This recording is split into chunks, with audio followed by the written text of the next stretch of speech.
L'odeur de la papaye verte, est-ce que c'est un film que vous avez déjà visionné? Non, mais ça fait longtemps que j'en entends parler, puis longtemps que je veux le voir, là. Fait que je suis très content, en tout cas, c'est là qu'il s'est présenté en version vietnamienne. Fait que je suis très content de voir ça, là, en version originale, ouais. Bien, en fait, c'est un film qui a été restauré. Est-ce que vous étiez au courant de l'édition, de la première édition d'Éléphant Classique?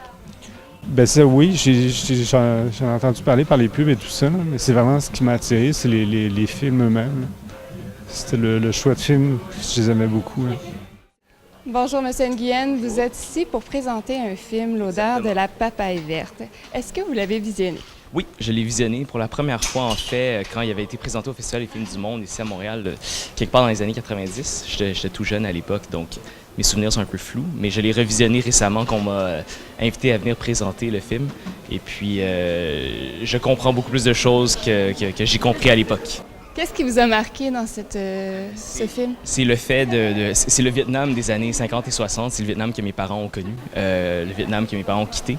Donc c'est ça qui m'a marqué, c'est quelque chose que j'ai pas connu et c'est intéressant de voir ce que mes parents ont pu avoir vécu à l'époque. Donc pour vous, le cinéma restauré, ça a toute son importance? Oui, ça permet de découvrir justement ce genre d'œuvres, pas seulement ce film-ci, mais tous les films qui sont à l'affiche dans ce festival. Quand Mme Raymond m'a approché et m'a demandé de présenter l'odeur de la papaye verte, j'avais honnêtement aucune idée de ce que j'allais dire.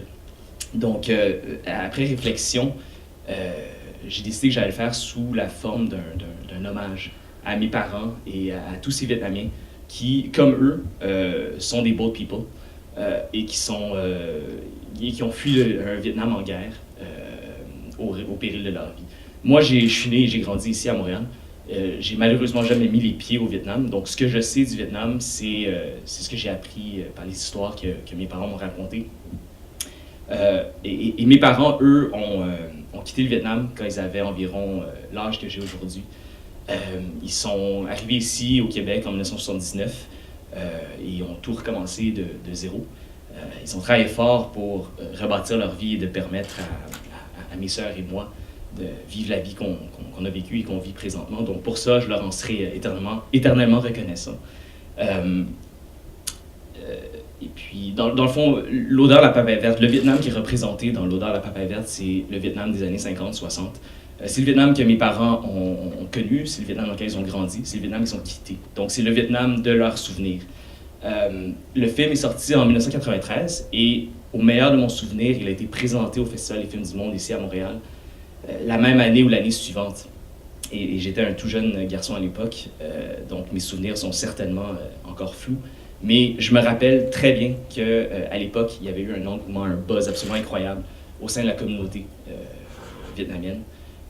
Et je suis pas mal certain que la plupart des Vietnamiens qui ont immigré ici dans les années 70 sont allés voir le film. En tout cas, chose certaine, mes parents sont allés voir le film, parce que c'est pas tous les jours qu'un film de langue vietnamienne est récompensé à Cannes et est nominé aux Oscars.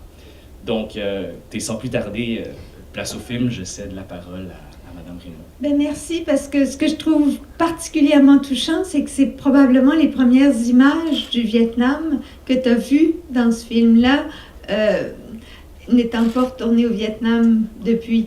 Alors ça, je trouvais que c'était particulièrement émouvant de penser qu'on découvre son pays d'origine à travers un film. C'est exact. Et puis, c'est sûr qu'à l'époque, comme je vous disais, j'étais tout jeune. Donc, j'ai vu récemment qu'on m'a annoncé que j'allais présenter ce film. J'ai compris beaucoup plus de choses que je comprenais à l'époque. Mais c'est très agréable de voir d'abord un film en langue vietnamienne. C'est toujours un peu surprenant de pouvoir en voir un. Donc, j'espère que vous allez l'apprécier autant que j'ai pu l'apprécier.